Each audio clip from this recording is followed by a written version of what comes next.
I am Pablo, 28 years old, and had been with Amanda for 2 years. Everything was perfect between us. We had our future mapped out together, and I was even saving up for a ring. Then she joined a yoga class and met Brooke, Jasmine, and Zoe. That is when things started to change. Her personality, her values, even the way she dressed. I noticed small shifts that grew bigger every day. If you are watching this and have ever felt that sinking feeling when your relationship starts to change, take a moment to let me know where you are watching from and hit subscribe. Trust me, what happened next changed everything. Before I dive into how everything fell apart, let me paint you a picture of what Amanda and I had. We met at a friend's barbecue in Seattle, where I work as a software engineer and she is a graphic designer. Our connection was instant, like finding a missing puzzle piece. We moved in together after 8 months, decorating our cozy apartment with a mix of my minimalist taste and her artistic flair. We built a life filled with small joys and big dreams. I loved how she would leave little sticky note drawings on the bathroom mirror before work. She loved how I would surprise her with homemade tacos on Tuesdays. We had inside jokes that made no sense to anyone else. We completed each other's sentences. Last summer, we took a camping trip to Oregon that still makes me smile when I think about it. Under the starlit sky, wrapped in blankets by the fire, we talked about having children someday. 2 kids, we agreed. Maybe a dog first to practice. I had already introduced her to my parents, who adored her. Her family welcomed me with open arms at their Thanksgiving dinner. I was planning to propose during our winter getaway to Vermont. I had already picked out the ring, a sapphire surrounded by tiny diamonds, because Amanda always said traditional engagement rings were overpriced. That ring is still hidden in my sock drawer, unworn and unwanted. Everything changed when Amanda joined that yoga studio downtown. She came home one day bubbling with excitement about these new friends she had met. Brooke, the fashion industry consultant who always wore designer clothes and spoke with authority about everything. Jasmine, the free spirit who worked at a boutique downtown and changed boyfriends like most people change phone cases. And Zoe, the Instagram model with thousands of followers who had recently started an OnlyFans account that was apparently bringing in serious money. At first I was polite when they came over. I brought out snacks, made drinks, and tried to engage in conversation. But something about them made me uneasy. The way they looked at our apartment, with barely concealed judgment. The way they would exchange glances when I talked about my job or hobbies. The way they would pull Amanda into whispered conversations that stopped when I approached. The changes in Amanda were subtle at first. She started spending more time with them, going out for drinks after yoga or weekend brunches that stretched into dinner. When she was home, she was constantly messaging them, laughing at inside jokes I was not part of. Her wardrobe gradually transformed. The comfortable artistic clothes I loved were replaced by tighter, more revealing outfits that I had never seen her wear before. Her language changed too. Suddenly, things I did were labeled as conservative or boring. When I suggested a hiking weekend like we used to enjoy, she told me not to be so uptight. When I asked about her day, she would say I was being too nosy or controlling. The first red flag I could not ignore came one night when Amanda went out with her new friends. She said they were going for dinner and drinks, but she did not come home until 3 in the morning. I woke up when I heard her fumbling with the keys. In the blue light of her phone, I saw her scrolling through Instagram, then switching to OnlyFans, looking at profiles of women with massive followings. When I asked what she was doing, she jumped slightly, clearly startled to see me awake. "Just doing some research," she said, her tone defensive. "Research for what?" I asked. "You would not understand," she snapped, locking her phone and putting it face down on the nightstand. "It is just something the girls and I are talking about. Not everything has to involve you, Pablo." That was the moment I felt the first real crack in the foundation of our relationship. Something was happening. Something these new friends were introducing into Amanda's life. And for the first time since we had been together, I felt shut out. Our first real argument happened a week after the late-night incident. We were having dinner at home, something I had cooked, while Amanda was out with her friends yet again. She was distracted, checking her phone every few minutes, barely touching her food. "You know, Pablo," she said, suddenly putting her phone down. "I have been thinking a lot about us and our boundaries." My fork paused halfway to my mouth. Boundaries. Yes, like the limits we put on our relationship. Do you ever think maybe they are too restrictive? I put my fork down slowly. "What exactly do you mean?" "Well," she said, not quite meeting my eyes. "Modern relationships do not have to be exclusive, you know. Lots of people are trying different arrangements." My stomach dropped. "Are you saying you want to see other people?" "I am saying we could explore options. Zoe's boyfriend is totally fine with her OnlyFans. She makes thousands of dollars a month just posting photos. And Brooke has this arrangement with her fiancé Tyler that lets her have experiences with other people." I felt sick. This was not the Amanda I knew. This was not the woman who had talked about building a family with me under the stars in Oregon. "I do not want an open relationship, Amanda. That is not who I am, or what I want," I said firmly. She rolled her eyes. "You are so traditional, so stuck in outdated ideas." "That is what the girls said you would say." "The girls. So you have been discussing our relationship with them?" Her face flushed. "They are my friends, Pablo. I talk to them about things. Like you talk to your friends. But I do not talk to my friends about fundamentally changing our relationship or sleeping with other people," I pointed out. She pushed her plate away.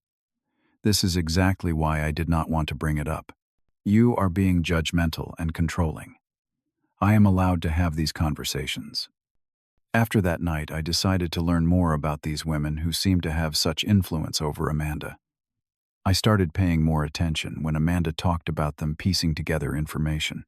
Brooke was engaged to Tyler, a guy who worked in finance.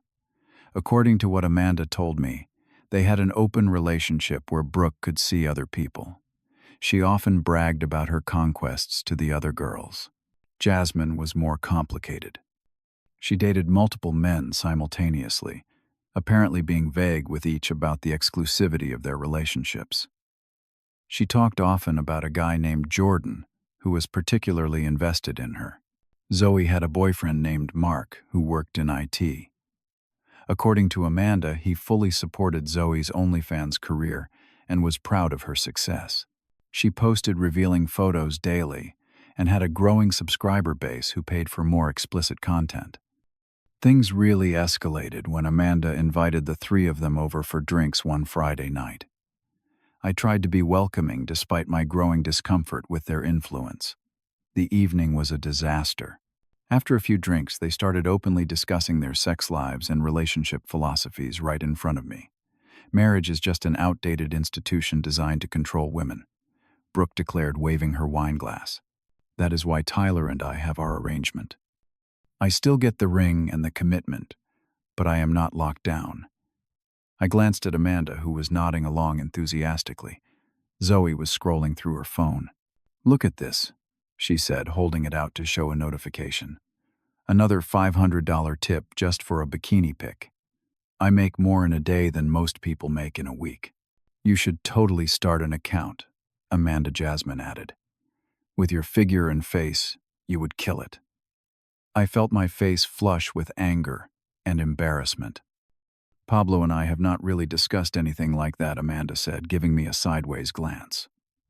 "Oh, is Pablo not secure enough to handle it?" Brooke asked with fake concern, looking directly at me. "I do not think relationships need to be about what I can handle," I said carefully. "They should be about mutual respect and shared values." All three of them exchanged looks and then burst out laughing. "That is so cute," Zoe said. "So old-fashioned." By the end of the night, I had been called controlling, insecure, old-fashioned, and boring. When they finally left, I tried to talk to Amanda about how uncomfortable the evening had made me. "You are being ridiculous," she said dismissively. "They are just more progressive than you. Maybe you should try to be more open-minded." Open-minded. They were discussing you starting an OnlyFans and sleeping with other men right in front of me, Amanda. She crossed her arms. So what if I did start an OnlyFans? Zoe makes twice what you make just by posting photos. That was when I realized how deep their influence went. This was not just about new friends with different values. This was about them actively encouraging Amanda to change our relationship and her life in fundamental ways. The final straw came a few days later when Amanda left her phone unlocked on the coffee table while she took a shower.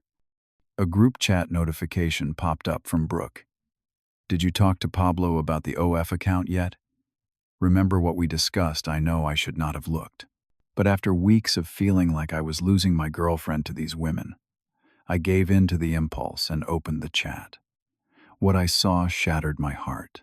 Pages of messages where they mocked me, called me boring and controlling, and actively encouraged Amanda to either change me or leave me.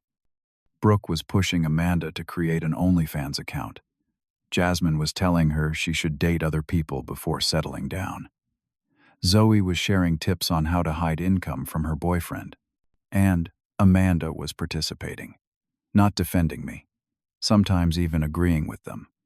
I scrolled back further and saw messages where Brooke talked about men she was seeing behind Tyler's back. Contrary to what she had said at our apartment, there was no arrangement. She was simply cheating and lying about it. Zoe complained about how Mark hated her OnlyFans, but she threatened to call him toxic and controlling if he ever asked her to stop. He had no idea how much money she actually made or what kind of content she was really posting. Jasmine boasted about keeping multiple men on the hook, including Jordan, who thought they were exclusive. She had them all fooled into thinking they were the only one. These were the women influencing my girlfriend. These were the people she now wanted to emulate. With my suspicions confirmed, I decided to reach out to the men involved. It was not about revenge. It was about truth. If I was being manipulated and lied to, chances were they were too. I found Tyler on social media and sent him a message asking if we could talk. We met for coffee, and I carefully asked about his relationship with Brooke. He looked confused when I mentioned their open arrangement. Open what? We do not have an open relationship. Where did you hear that? He asked, his face darkening. I showed him some of the screenshots. His hands shook as he read them. He confirmed my suspicions there was no arrangement. Brooke was simply cheating and lying about it to everyone. I connected with Mark, next Zoe's boyfriend. Over beers, he confided that he hated her OnlyFans but felt trapped. She makes me feel like I am some kind of monster if I object to other men seeing her that way, he admitted. But I never agreed to this. She just started doing it and acted like I was the problem when I got upset. Finally, I tracked down Jordan, one of the guys Jasmine was seeing. He believed they were in an exclusive relationship and was devastated to learn she was dating several other men simultaneously, telling each they were the only one. By the time I finished these conversations, I had 3 new allies who were just as hurt and manipulated as I was. And I had a decision to make about Amanda. The breaking point came when Amanda left her phone unlocked again, almost as if she wanted me to see a particular conversation with Brooke. Maybe part of her knew things had gone too far. Maybe she wanted to be caught.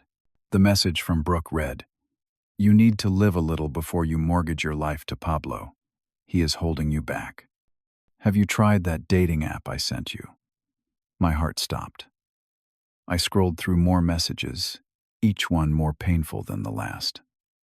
Amanda had created a dating profile. She had met a guy for coffee.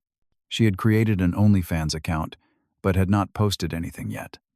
When Amanda came into the room, she saw me with her phone and froze. "Were you going through my messages?" she demanded.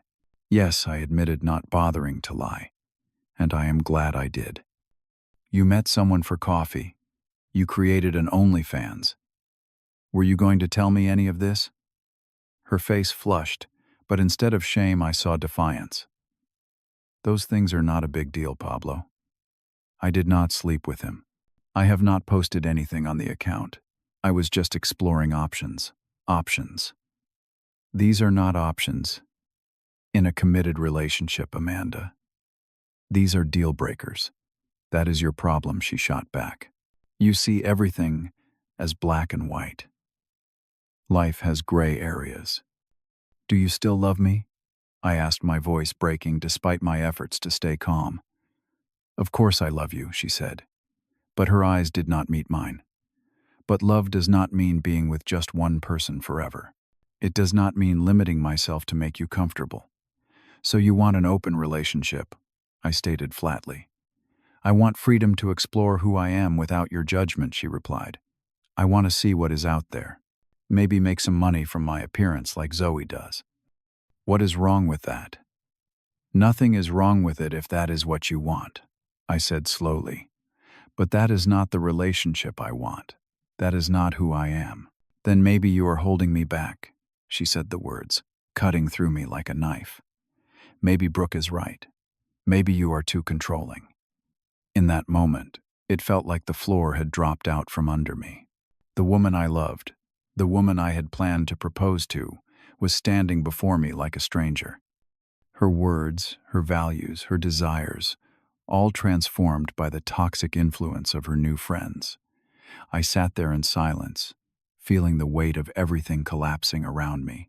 Our future together, our plans, our love, all of it crumbling before my eyes. The pain was indescribable, like someone had reached into my chest and crushed my heart in their fist. 2 years of love and trust shattered in an instant. The betrayal cut deep, not just because Amanda was considering seeing other people or creating content for strangers, but because she had discussed all of this with these women instead of with me. I felt angry, confused, and deeply, profoundly sad. The anger was not just directed at Amanda or her friends, but at myself too. Had I missed the signs earlier? Could I have done something differently? Was there some way I could have prevented this transformation? My mind raced through all our happy memories, now tainted by this betrayal. Our camping trip, our talks of the future, the quiet moments at home, all of it now cast in a different light. But as the initial shock began to fade, clarity started to emerge. I realized that I could not compromise on certain things, not even for the woman I loved.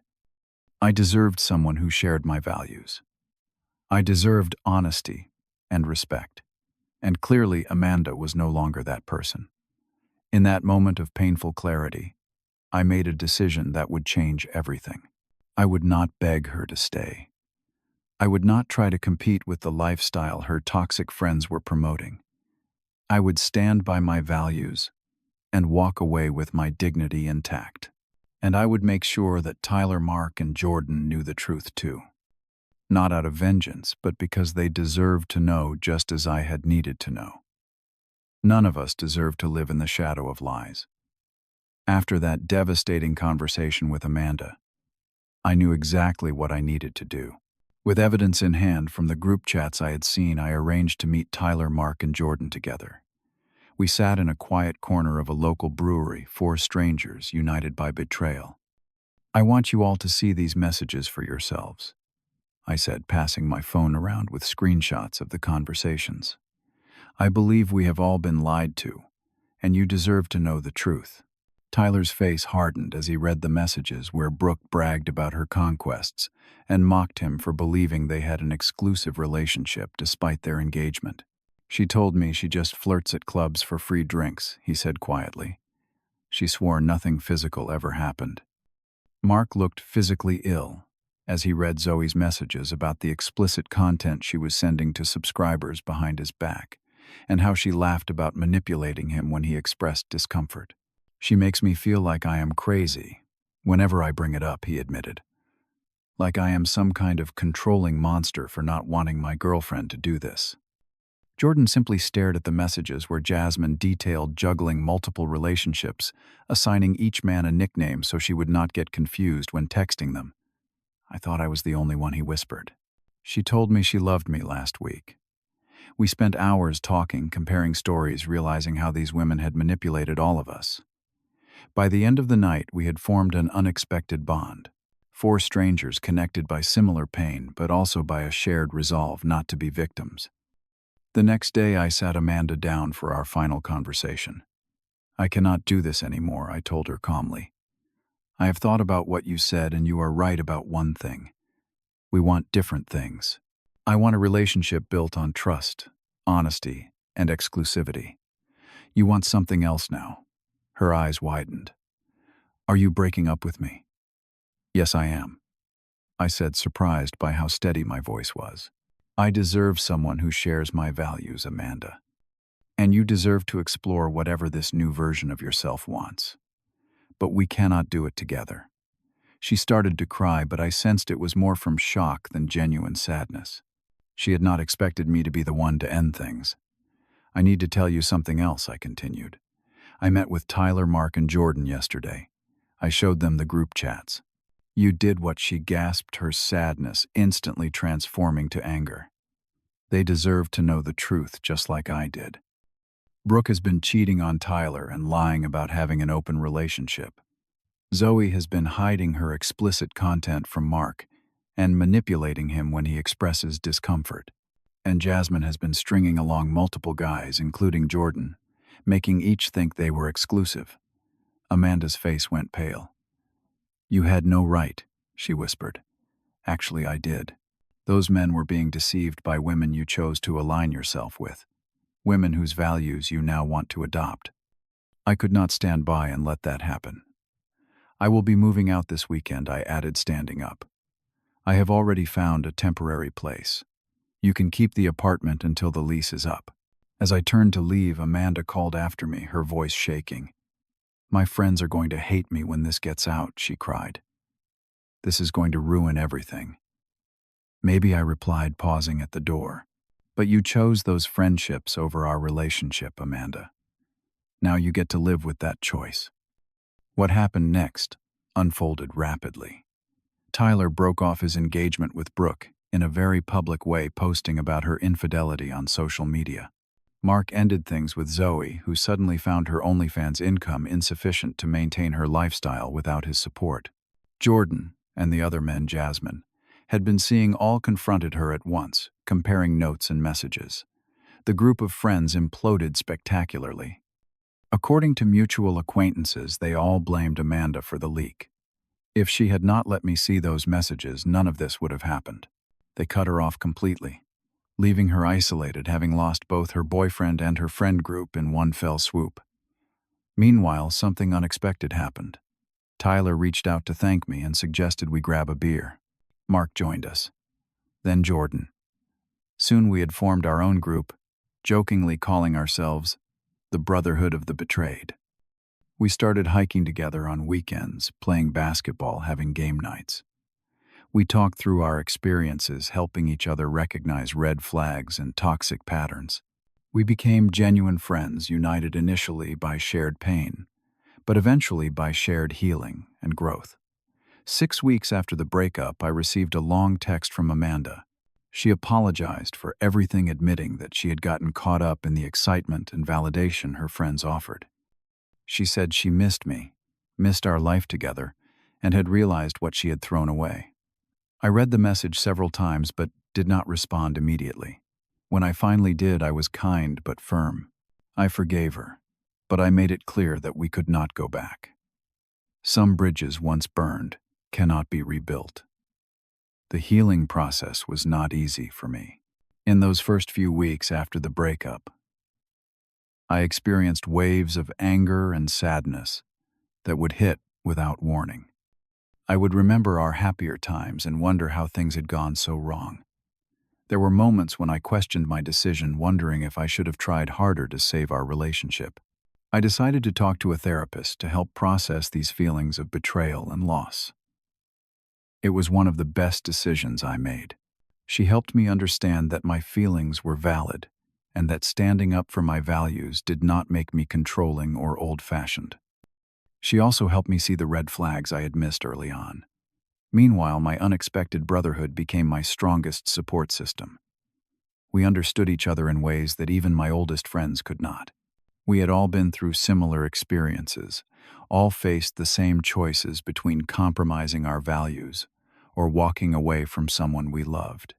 Tyler threw himself into his career after the breakup with Brooke. His work noticed, and 6 months later he received a promotion that he had been working toward for years. He told me that the clarity he gained after ending his toxic relationship translated into focus and confidence at work. Mark struggled more initially. His relationship with Zoe had been longer, and she had gradually worn down his self-esteem over time. But within our group, he found his voice again. He started dating a kindergarten teacher named Lily who respected his boundaries and shared his values about relationships.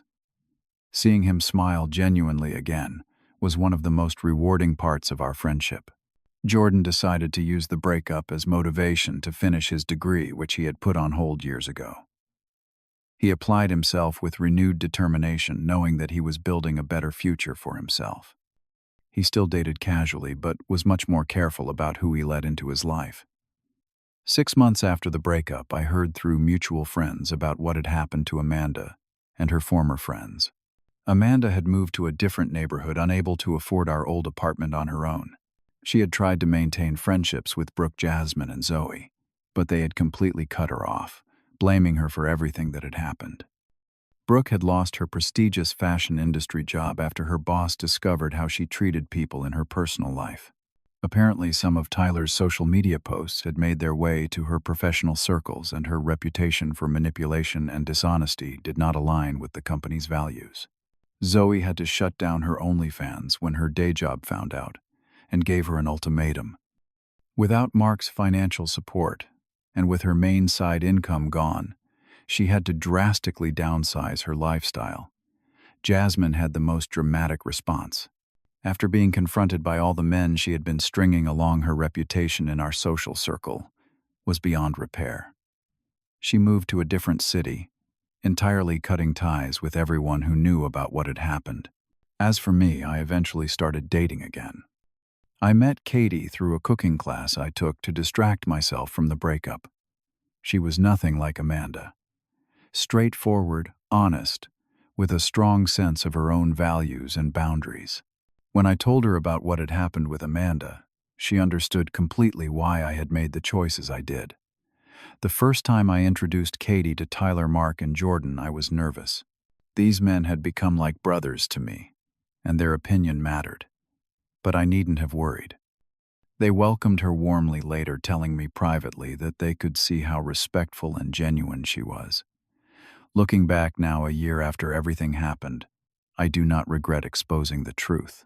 I do not regret standing up for myself and my values. Sometimes the hardest decisions lead to the best outcomes. Sometimes losing what you thought you wanted opens the door to what you actually need. The pain I experienced led me to an unexpected brotherhood that has enriched my life in countless ways. The end of my relationship with Amanda made space for a healthier relationship with Katie, and through it all I learned to trust my instincts and stand firm in my values no matter how much pressure I faced to compromise them. For those of you going through something similar, remember that you deserve a relationship that respects your boundaries and values. Never compromise who you are for someone who would ask you to change your core beliefs. And sometimes the family you need is not the one you are born into, or even the relationship you thought would last forever. Sometimes it is the brotherhood forged in shared pain that helps you find your way back to yourself. Have you ever had to stand up for your values in a relationship? Let me know in the comments below. If this story resonated with you, please hit that like button and subscribe to hear more real-life experiences. And if you know someone who might need to hear this message, share this video with them. Thank you for listening to my story. And remember, your self-respect is always worth fighting for.